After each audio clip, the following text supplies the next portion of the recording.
2018 का वाकया है। करीब 1500 गाय बैल को बकिया बैराज नहर में ढकेल दिया गया था, जिसका हमने रेस्क्यू किया था। ये घटना है मध्य प्रदेश के शहडोल की और इस रेस्क्यू को गौरव राली मिश्रा जी ने अंजाम दिया।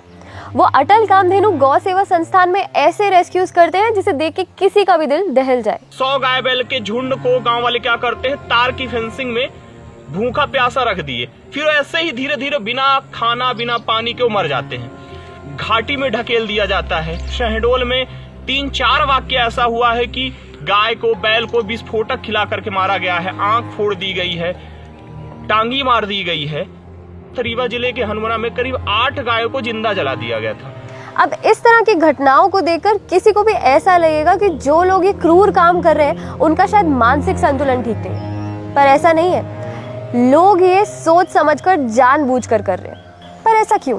गौशालाओं में केवल उन्हीं गायों को रखा जाता है जो दूध दे सकती हैं। लेकिन बैल की हम बात करें तो क्योंकि बैल पूरी तरीके से अनुपयोगी हो चुके हैं वर्तमान में, तो 100% बैल सड़क में है, लावारिस हैं। या तो कचड़ा पन्नी खा के बीमार पड़ेंगे, या तो उनकी तस्करी हो जाती है, या तो उन्हें कत्ल खाने भेज दिया जाता है, या तो फिर वो पशु क्रूरता के शिकार होते हैं, या तो सड़क में बैठते हैं तो उनका एक्सीडेंट होता है। और गांव में भी यही स्थिति है। शासन की योजना के तहत इन्हें फ्री की गैस मिल रही है किसानों की, तो पूरी तरीके से किसान भी आधुनिक हो चुके, ये भी गाय बैल नहीं पालते हैं। पहले गाय का कंडा उपले से इनको कुछ फायदा होता था, लेकिन ना तो ये उपले के लिए बैल को पालते हैं, ना तो खेत की जुताई के लिए बैल को पालते हैं।